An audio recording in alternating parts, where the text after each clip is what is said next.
Welcome to FO Talks. With me is an old and dear friend, General BK Sharma. General BK Sharma is the director of the United Service Institution, the oldest defense think tank in India. He is a soldier and a scholar who has extraordinarily rich experience in field commands and in diplomacy and in the world of letters, thought, and original scholarship. It's really an honor to have you, General. Thank you for your time. Thank you, Atulji. It's always good to be with you. And my greetings to your viewers. Thank you, sir. Now, today we'll be discussing something extremely important. What does this latest conflict mean? What is the new strategic landscape in India-Pakistan relations? And today we have a top man from India, a man who is in New Delhi, to explain to us what this all means. So, General Sharma, explain to us what happened in the Islamist terrorist attack in Pahalgam. And for those of you listening, Pahalgam is a tourist site in Kashmir, and Kashmir is a part of Jammu and Kashmir, and General Sharma actually comes from that part of the world and has a lot of experience in that part of the world. And so he'll explain to us, A, what happened in the Islamist terrorist attack in Pahalgam, and B, why India blamed Pakistan for this attack. Over to you, sir. Thank you very much, Atulji. At the outset, it was a heinous act of terrorism. And at Pahalgam on 26th, it happened on 22nd of April. It was actually a targeted killing against Hindu community, in which 26 innocent male members were killed in front of ladies and children after ascertaining their religious identity. Now, why did this One of killing them take? was Christian, just so that our viewers know. Yeah, It wasn't yeah. just Hindus. So, One of yeah, them but was Christian, and he said he wasn't a Hindu, and still he was killed. so for them, anybody who is not adherent of their religion is actually what you call is kafir or non-believer. So why did this act of terrorism take place at that juncture? We have to go a little bit into post-abrogation of Article 370, which had accorded a special status to the state of Jammu and Kashmir. And post This happened for our viewers. They must remember that this happened in 2019, if I August remember correctly. 2019, Yeah. 5th of August 2019, and post that, there was a total, I would say, normalcy in Kashmir, though there were, what you call is a little bit of resentment and alienation, but there was no loss of human life. And slowly, the Kashmir Valley started limping to normalcy. And in last year, there was a major election in the state in which the voter turnout was 64%, unprecedented. Mm. And past that, there was a lot of tourist movement to that area. Nearly 3.5 million tourists visited last year, and it also gave boost to the local economy. And there was all over peace and prosperity. Now, this was an eyesore for Pakistan, and they could not see uh, Jammu and Kashmir coming back to normalcy. And that is how this act of terrorism was planned. One is to disrupt what is going on there, and second also was to engineer clashes between majority community and minority community. And this was the reason. And this whole sort of the confession of this heinous act was taken by what you call the resistance front, which is an offshoot of Lashkar-e-Taiba, and that is how all fingers pointed towards Pakistan. Very quickly, General, can you explain what Lashkar-e-Taiba is to many of our viewers worldwide? We, of course, in the Indian subcontinent, both in India and Pakistan, and even places like Bangladesh and Nepal, are well aware of Lashkar-e-Taiba, but uh, people elsewhere are not. So please give some color on that. Lashkar means army, and Taiba means it's an army of God, which is a protege of ISI, and they have been very active in cross-border terrorism So against. ISI is Inter-Services Intelligence. That's Yes, that is the that's Pakistani exactly spy intelligence agency, agency. Yeah. intelligence agency, and they've also used the ISI, Lashkar-e-Taiba, against Afghanistan and against India. And there's a beautiful book which is written by Professor Christine Fair on Lashkar-e-Taiba. Your readers could get hold of that book and read. Yeah, Christine So, has written a good book, and Christine is here, I believe, in Georgetown. So, yeah. So then, from our past mapping and the present indicators, um, all fingers were pointing towards Pakistan, and therefore it was time for India to take some punitive action against the perpetrators of this act of terrorism, and that is how Operation Sindhur was launched. Sindhur means vermilion in English, and that is the red dot that the Hindu so that's married the red. lady, That's the red red, yeah, vermilion in the in the parting of the hair that they put encircles on the their top. head. And since most of these ladies, about 25 of them were widowed, so it was a kind of a very sentimental uh, buzzword which was given to this operation, and which echoed with the sentiment of the people. This was some kind of a revenge against the loss of their husbands and things like that.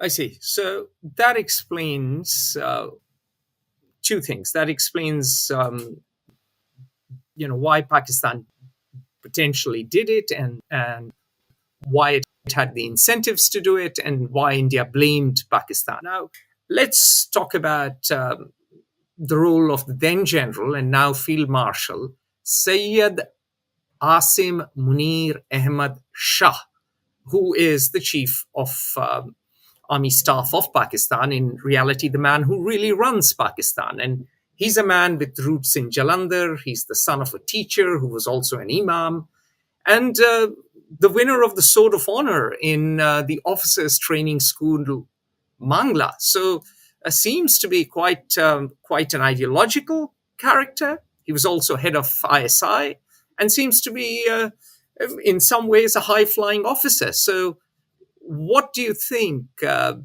is his role, and what does this mean for the future? See, if you study the profile of General Asim Munir, now Field Marshal, he's been a very orthodox person right from his beginning. For example, when he was in Saudi Arabia on a diplomatic assignment, he did Hafiz a Quran, which means memorizing Quran by heart, right?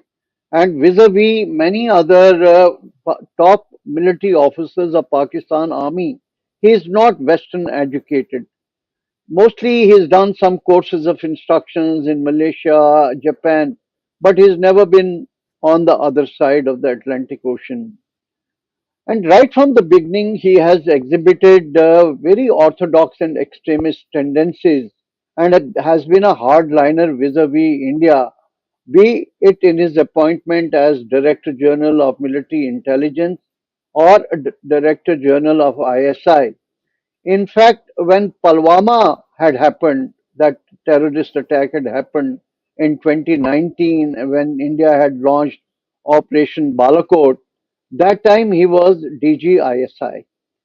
He's also been a political journal, the rift that he had with Imran Khan, and he was the person responsible for putting him behind the bars and virtually decimating uh, Pakistan's Tehreek-e-Insaf which is movement. And it's which is a overall movement led by Imran Khan and is the strongest Imran Khan. political force in Pakistan today.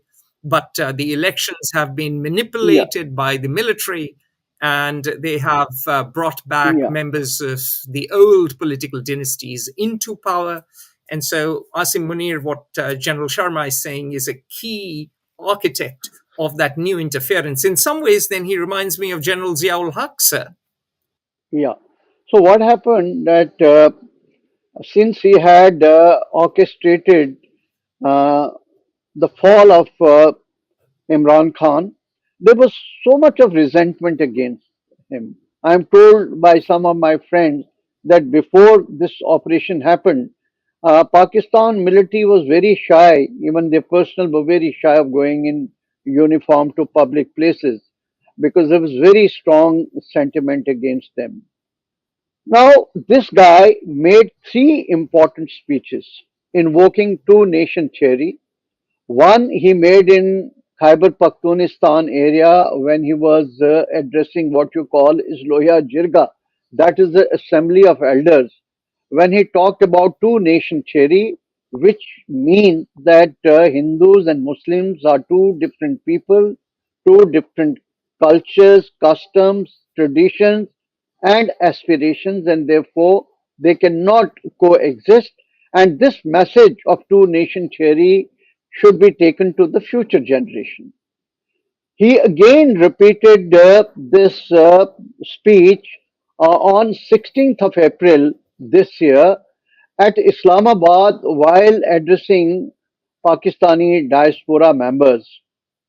And thereafter, in few days, just about 10 days after that, Pahalgam attack happened, and it was a copybook of what he had said, segregation of Hindus from, other tourists there. And that is how that killing took place.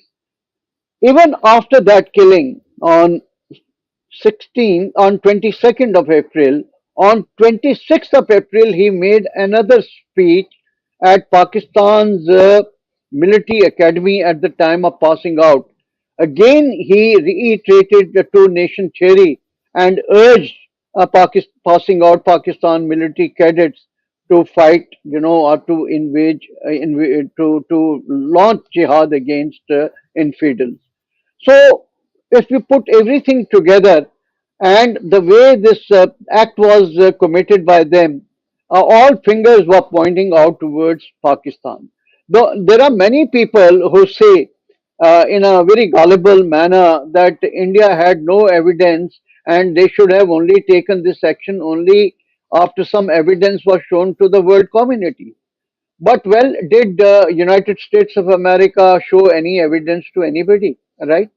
For that matter, when they attacked Indian Parliament in 2001, later on Bombay terrorist attacks took place in 2008, and then there have been series of attacks in which Pakistan complicity has been established beyond any doubt. That was the reason, based on the history of Pakistan and the acceptance by the resistance front, that India was left with but the Hobson choice to take some punitive action against Pakistan, because the very mother of this entire hatred and religious extremism or terrorism emanated from the very top man who's de facto the emperor of Pakistan. I see. So Asim Munir has a critical role to play, and my question then is, um, now he's a field marshal after the conflict. So does this mean dim prospects for peace in the future? Yes, at the moment, India has taken a very strident position, as you would have seen that our Prime Minister has been absolutely resolute in saying that trade, water, and talks. They cannot move hand in hand with terror. And he has also said that India will call Pakistan's nuclear bluff, and Pakistan military establishment and terrorists are in cohort with each other. They are chips of the same block. So any act of terrorism in future will be taken as an act of war, and India will resort to three basic lines of response. One is prevention, second is preemption, and third is So, punishment. so So let this me is stop you there, what and we'll dive into this later. But tell us about your views on the military escalation between the two sides, because that's on everyone's minds. And what are the major takeaways from what India called Operation Sindhur? And you've just explained Operation Sindhur, anyways, but still, I wanted to bring that term back up for emphasis, because this was an emotive term. This resonated with the public. This was meant to establish a precedent for the future. So please explain.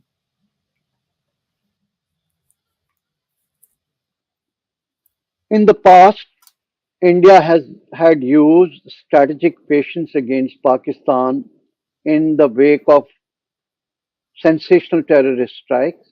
But there was a major terrorist strike in Kashmir in a place called Uri in 2017, post which India decided to act in a more proactive and resolute manner. And we carried out about six trans border raids against the terrorist infrastructure.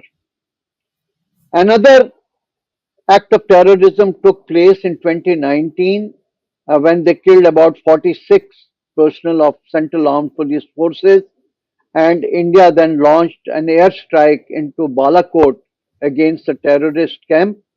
And then there was another next day, Pakistanis did something, and thereafter there was an intervention and things cooled off. This time again, a heinous act of terrorism was abetted by Pakistan, and therefore the national sentiment was to go for more resolute retributory action. And that is why, on the very first night, that is the night of 6th and 7th May, the first phase of Operation Sindhur was launched by Indian Air Force and Indian Army, targeting nine uh, terrorist camps or terrorist facilities inside Pakistan occupied Kashmir and two in Punjab. And the two most important of these were, one was at Maritke, which is the headquarters of Lashkar-e-Taiba, and second is in central Punjab of Pakistan, what you call is Bhawalpur, where Hizbul Mujahideen, not Hizbul Mujahideen, what you call is this Jamaatul Dua, and there is another terrorist organization that was headquartered there. The Hafizul Sayyid Hafiz Sayyid is the head of that organization, and then you had the Hizbul Mujahideen, which is a POK based organization. There are about another seven camps which we had targeted. So during this targeting, there were about 70 to 100 terrorists who were eliminated, including about 12 members of the family of Hafizul Sayyid and other Muhammad Azhar, who is head of the Jaish-e-Mohammed, and his headquarters is located there. Now, what is interesting here is that in the funeral of these killed terrorists was a state funeral in which the top Pakistan military generals participated, and their dead bodies were wrapped in Pakistani national flag. And what more evidence does the world require about Pakistan's complicity in these terrorist attacks? Anyway, on that night, this India's intention was not to target any civilian or military establishments. It was a pinpointed target, and India made it very clear to Pakistan that we are not interested in any escalation.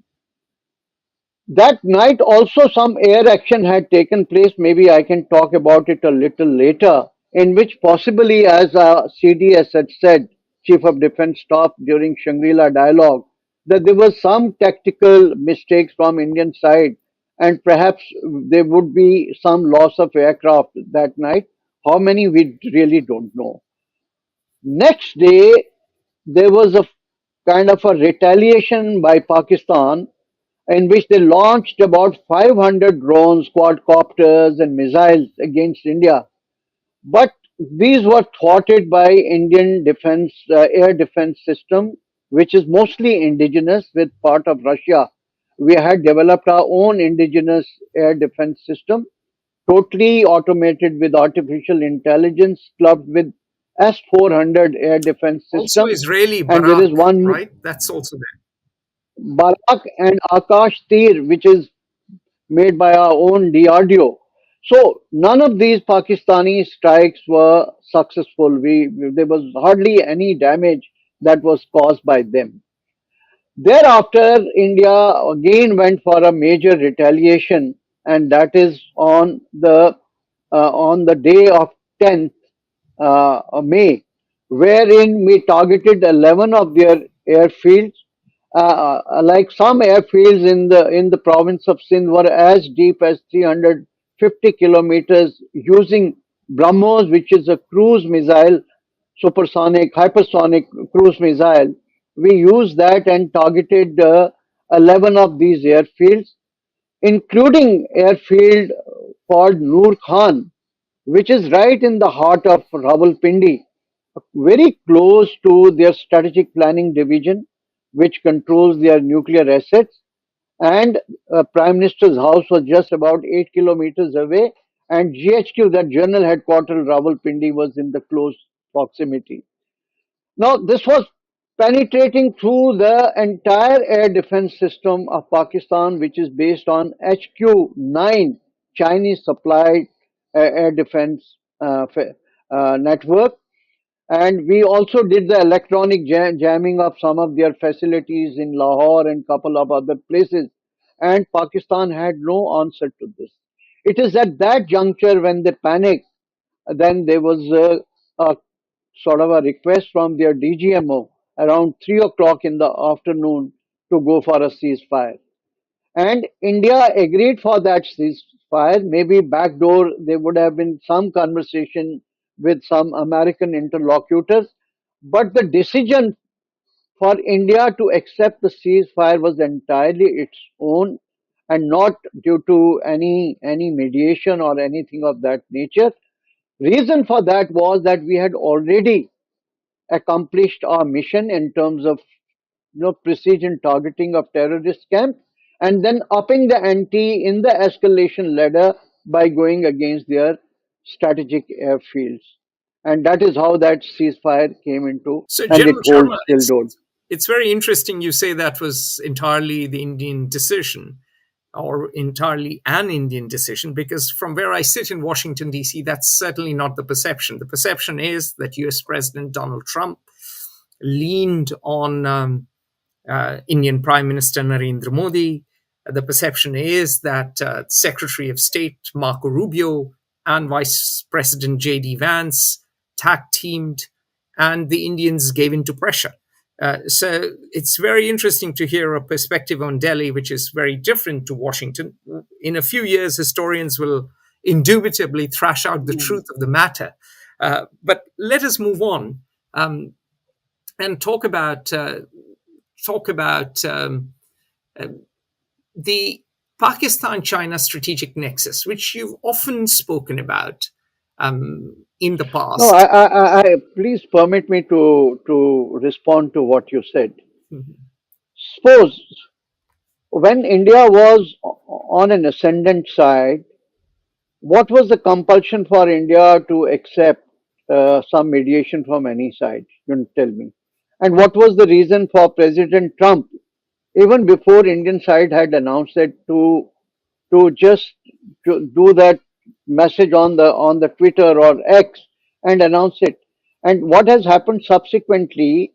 Indian political leadership had pointedly declined that anything of this nature. They've agreed that yes, there was some conversation between the top leadership of US and ours, but the decision to accept the ceasefire was not at the behest of A, B, or C. It was entirely an Indian decision, right? So therefore, I don't understand why should India be shying away from accepting if there was any pressure from any side. Well, I'm talking about public perception, correct? So the truth of the matter may be something that'll come out, as I said, as when historians write it. I'm talking about public perception, not just here, but in Washington, but not just here in Washington, but in London.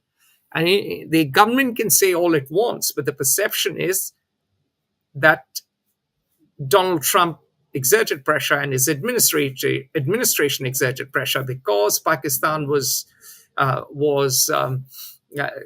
probably imploding or probably about to threaten nuclear strikes. God knows what they did on their side, but that is the public perception, and that is where on the narrative front, uh, there's a lot of there's always a narrative war that goes on during any war, and I'm sure different parties around the world are peddling their own narratives for their own interests. Well, let me tell you, I mean, even though we may say that nuclear weapons are very dangerous and the rest of the world thinks that, well, South Asia is the nuclear flashpoint, but I think the nuclear threats are far more close in Europe today than they are in South Asia. So at least in the Indian military, we have a very responsible no first use doctrine. If any sobering effect that is to be done, it is to be on Pakistan, which, like a child, flashes its nuclear weapon. And there is a very serious debate that if any side that is to be dispossessed of nuclear weapons, it is an irresponsible state like Pakistan, which every time plays nuclear card and nuclear rhetoric. And that is the public perception that Pakistan played that card yet again and therefore took advantage of nuclear blackmail. And that is the public perception here.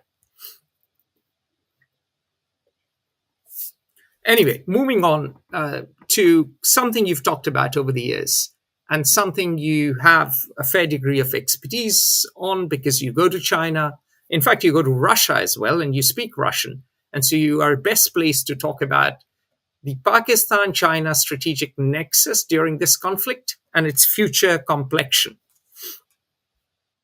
See, firstly, what has happened at this time over, there's a full Chinese complicity in what Pakistan has done.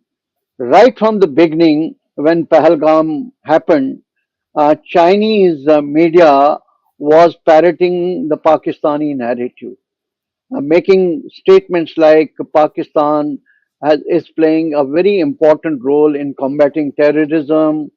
And at the UN Security Council, when that resolution was being drafted, they again asserted themselves, as in the past they've doing in case of UN Resolution 1267. They again asserted and they moderated or toned down the tone and tenor of that resolution. Later on, uh, whatever weapon systems Pakistanis have used are Chinese supplied. 81% of Pakistani weapons come from China, right? And they are giving them Bedu satellite imagery. Their entire aerospace uh, uh, domain awareness actually is coming from China. They also gave them GF-10C, which is state of the art aircraft. Besides, they are doing co-production of GF-17 aircraft. And it is assumed that on the night of 6/7, Pakistanis did enjoy a little edge in the aerospace domination control due to Chinese making them available the satellite imagery and PL-15E missile, which is supposed to be a BVR missile, which had a range of maybe more than BVR, beyond the visual range. Exactly. I wanted you to Beyond the explain that. visual. So beyond the visual range missile, which could fire from a long standoff distance, and probably if those missiles were used, that could have probably led to certain losses from our side. Now, subsequently, what Chinese are saying that Pakistan and China are like iron brothers, and we will give them all the future aid that is possible. And there is the talk of providing them Yagon remote satellite system, then new generation KJ 500 AVAC, that is airborne early warning and control system. Since HQ-9 this time has not done well, there are reports of Chinese supplying them with HQ-19 air and missile defense system, guided multi-barrel rocket launchers, and even there is a talk of about four what you call is the microwave weapons, then anti-ship ballistic missiles, Hangur class submarines, which have a better stealth signature, and Type 04 frigates, which have again got a better signature. The reason for this is that it fits into the overall strategy of China to fix India in the South Asian orbit so that the space is available to Beijing to maneuver around in the maritime space. Also, this conflict has also proved that Pakistan is the laboratory of Chinese weapon system, and by just spreading this narrative that Chinese weapons have done reasonably fairly well, they can also improve the prospects of selling these weapons to some of the East Asian, South Asian, and other countries. So, as we see it here, that this China-Pakistan nexus is strong and it is bound to grow, and therefore, for any future conflict, India should not lift its eyes from the line of actual control, that is our northern borders vis-a-vis Chinese, because there is a possibility of a scenario when Chinese could do forward and aggressive military posturing there to relieve the pressure on Pakistani front. So these are the courses and complexions of Pakistan-China strategic nexus at the political, diplomatic, and military level. So you mentioned forward and aggressive movement of Chinese troops. So let me push you a little bit. Do you envisage a two-front war? See, it's not a question of envisaging. The question is, do they have the capability, right? The capabilities definitely are there. And what Chinese have done in 2020, they tried to make a pitch for what you call is the 1959 claim line by throwing to the dust and to the wind all the accords that they had signed with India since 1993. So any wise nation, any nation that is worth self-respect cannot totally wish away or close its eyes to an impending threat. So, going by China's intent, its capabilities, and its past strategic behavior, this threat very much remains plausible, and India will have to prepare for it. Understood. So what you're saying is that the possibility remains, and in the preparation, therefore, is essential. Now, moving on to India's new security doctrine. Everyone is saying there is a new security doctrine. What exactly is it? And what are its implications? See, the new security doctrine that we've been talking here is what we call is the dynamic escalatory retaliation doctrine in multi-domain operations. And the strategic guidance comes from for this from our belief, the political leaders' belief that there should be total uh, zero tolerance towards terrorism. We look at the entire ecosystem of terrorism, that is its sponsors and the foot soldiers put together. All acts of terrorism will be taken an act of war, and we will also call Pakistan's nuclear bluff. Our Prime Minister is on record, and therefore, I don't think any talks with Pakistan in the near future are in the offing. We are again very, in a very firm manner, talking about three P's, and that is preemption, what you call prevention, preemption, and punishment. And in terms of Could you dynamic, explain the three P's a little bit yeah, more? What yeah. exactly do you So mean? What's first the is difference between first the preemption and prevention and preemption? prevention is that we have to button up our own internal security safeguards in terms of enhancing intelligence, in terms of anticipatory terrorist strikes and neutralization of some of the sleeper cells, and go for what you call as search and destroy mission to dismantle the entire ecosystem of terrorists, including their financing. So that is, as we call, is prevention. Preemption is that we will not now wait for anything. The moment we get any indication, any inkling that there is a terrorist attack is in the offing, or Pakistanis are again building up their capacities along the line of control to launch terrorist strikes, we will take preemptive action.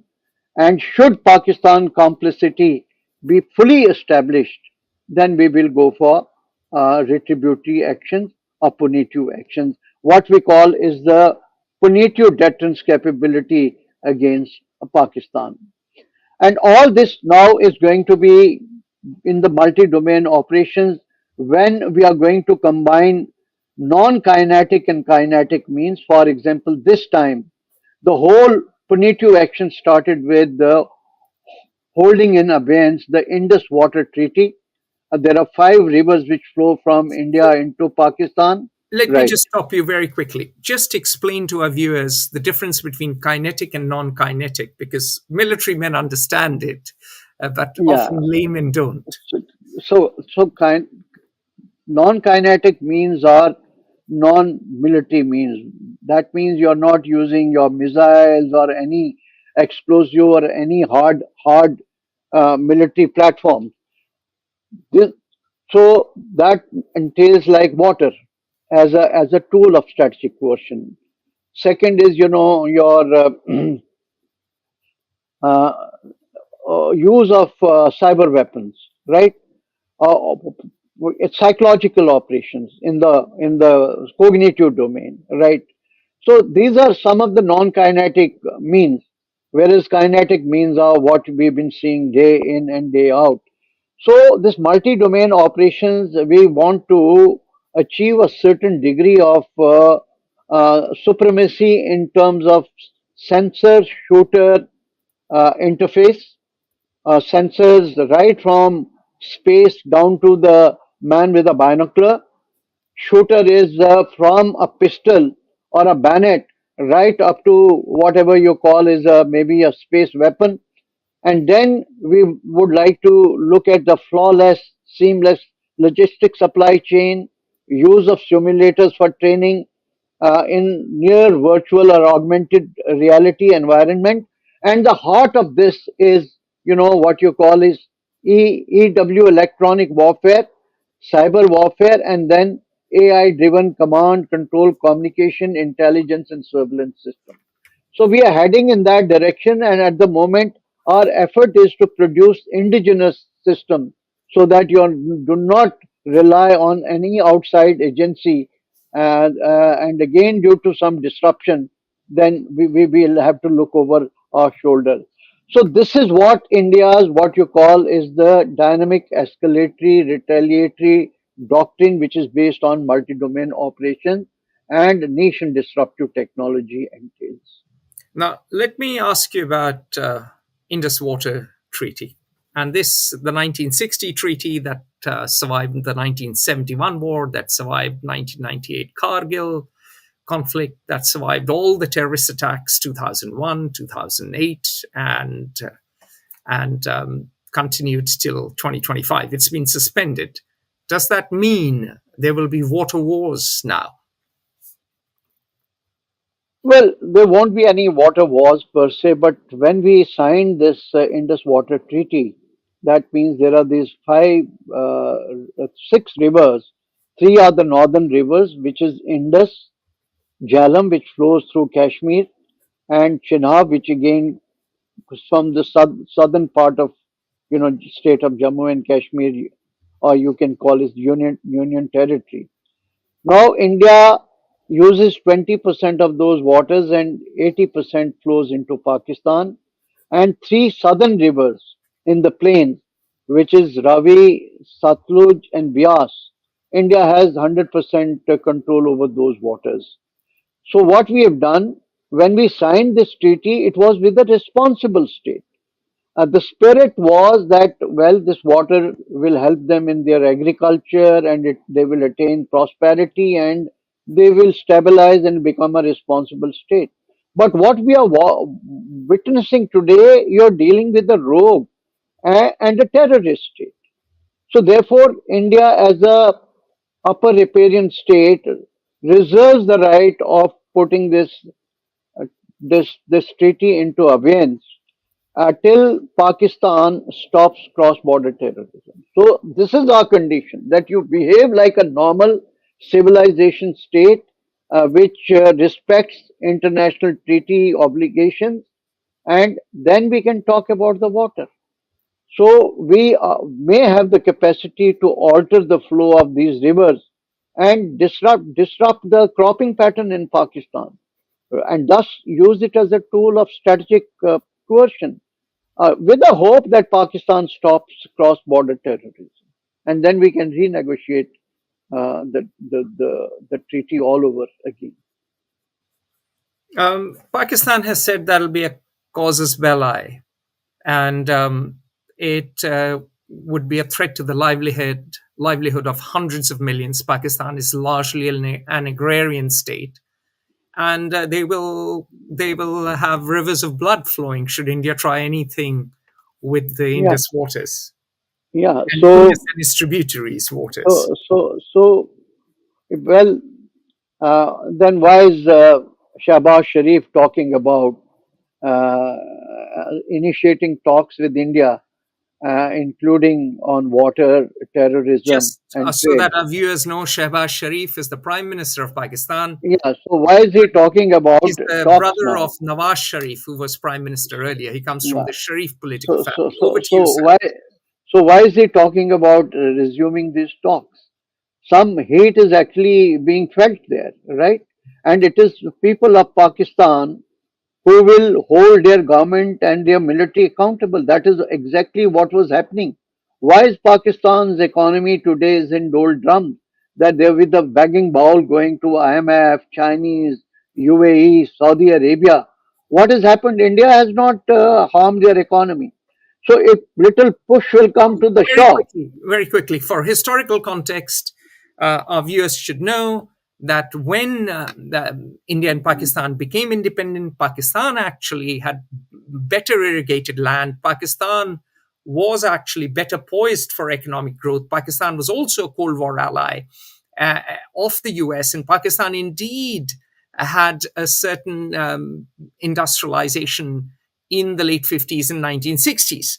However, in 2025, there is absolutely no comparison between the Indian economy and the Pakistani economy. Pakistan has gone 20 times more than that, roughly approximately 20 plus times, apparently, to the IMF. I may be a bit wrong there, but Pakistan is broke. Pakistan's military sucks resources out of the state. And the corruption in Pakistan has reached such astronomical levels that the moment money flows into Pakistan from abroad, property prices rise in Dubai. So clearly, that money is being siphoned off by elites. The elites have failed to provide drinking water, schooling, health, and so on and so forth to the masses. And that is why Imran Khan held such an appeal for the masses, because he talked about this endemic corruption of the elites and indeed the disproportionate share of the economy that is monopolized by the military. Over to you, sir. Yeah, so as I said, that look, we will use water as a tool to moderate behavior of Pakistan in a responsible manner. We are a responsible state. We respect international law. We will use it, and we can renegotiate treaty the moment they give us these guarantees that they will not abet cross-border terrorism. But the question is, you say responsibility, and this is where I'm being asked by a number of my European and American friends, is that if you're going to disrupt water flows, that will lead to famine in Pakistan. So is this the equivalent of a nuclear strike? I'm sure good sense will prevail in Pakistan much before that, and things will not come to that pass. That is exactly, sometimes you have to give a better, bitter pill to cure a sick mind. Okay, so we've talked about India's new security doctrine. We've talked about its implications. You've talked about water as a tool of non-kinetic tool of India's new doctrine. What should India do? And this is my final question. What should India do to enhance its defense preparedness? India has contested borders both with Pakistan and China, and both of them are acting in tandem. Their political interests and their military interests totally coalesce vis-a-vis India. They are both autocratic, hegemonic states. India is the only democratic state, and therefore we have to be totally prepared for comprehensive national security to defend our sovereignty and our way of life. So, in the light of these series of events that have taken place vis-a-vis Chinese and Pakistanis, it is high time that India should uh, have a deep dive into its national security matrix. We definitely need a national security strategy, Do we not a have one? national.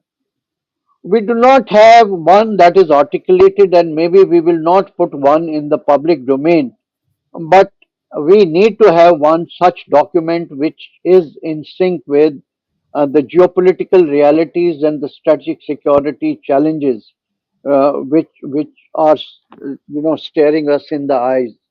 Likewise, we need a national defense strategy, maybe national military strategy, and a nuclear posture review in the light of whatever nuclear saber rattling Pakistan does. India is just spending about 1.5 percent of the GDP on its defense. This That is like requires, a European country. That is almost yes, like a European welfare state. yeah. So, given the threat perception, we need to increase our defense budget to maybe 2.5% of the GDP. Our procurement processes are still, they move very slow due to At red glacial tape. pace, as someone put it. Yeah, red tapeism and bureaucratic hurdles. We need to review and probably digitize that. Then we've realized that, well, when the balloon goes up and the chips are down, you're all alone in the ring. So we have to be self-sufficient in our defense technology, and that is why Atam Nirbharta, what we call is Make in India, must get a boost. We still have to take long strides in terms of in jointness, integration, and theaterization vis-a-vis Chinese who have theaterized command. So we are in the process of creating theater commands. This must get accelerated. Then there still exist certain critical voids, particularly in the aerospace domain. Today, the strength of Indian Air Force squadrons come to 31 squadrons, and our 4.5 generation, fifth generation aircraft still are not in the offing in the near future. So So we have to you have, speed. just to stop you there. So India has 31 functioning squadrons, and the sanctioned strength is 42, isn't it? Yeah, 42.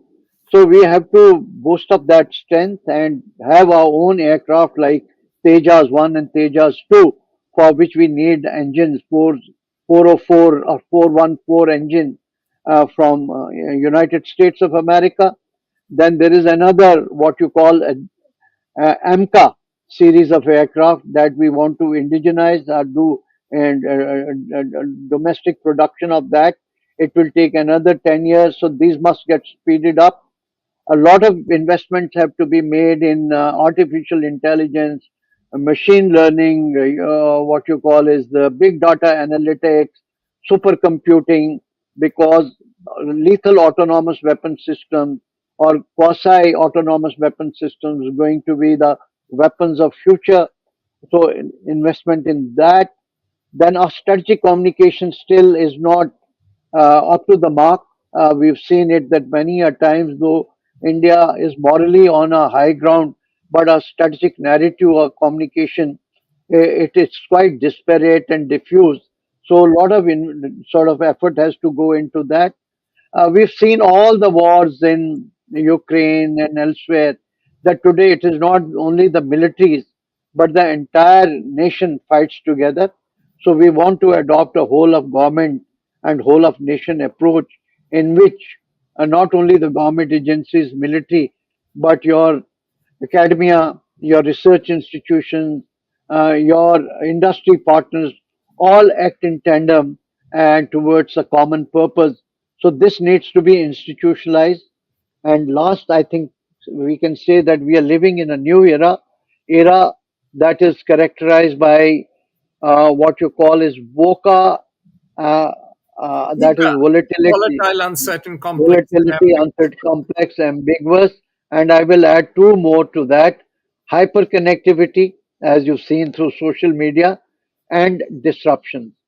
So we have to gear up for that, and we can cope up with this kind of a static environment by having linear thinking or working in silos.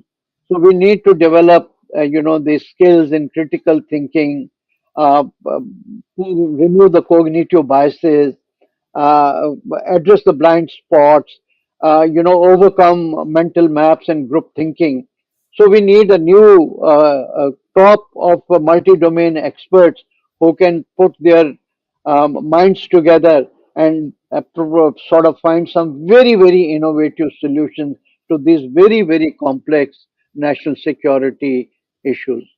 So these are some of the areas which are in the pipeline, and I think there is a sense of urgency in India today that everything should not be taken like what happens in most democracies in its in a very sort of slow basis, but there is a need to give an impetus to this. And finally, I would just close my remarks by saying that there is a realization here. We all keep saying that India needs to heed three mantras. One is what Thucydides said: the strong do what they can, weak suffer what they must. And That's the second must, Melian dialogue, Thucydides. yeah, The strong yeah, do what they can, and the weak yeah, suffer as yeah, they yeah. must. And then what Paulo Coelho, my favorite author, said: love thy neighbor, but never sell your sword. And then I'll allude to President Roosevelt. He said, speak softly, but carry a long stick, you will go far.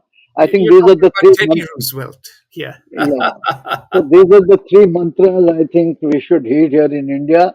Be a responsible, pluralistic, democratic state, but at the same time having strong deterrence and war fighting capabilities. Excellent. On that note, thank you very much for your time. Those of you who are watching this, make sure you subscribe to our YouTube channel. Make sure you share this video, and we'll have General BK Sharma back in a jiffy. All the best. Thank Thank you. you. Thank you. Join the conversation at Fair Observer and subscribe to our YouTube channel.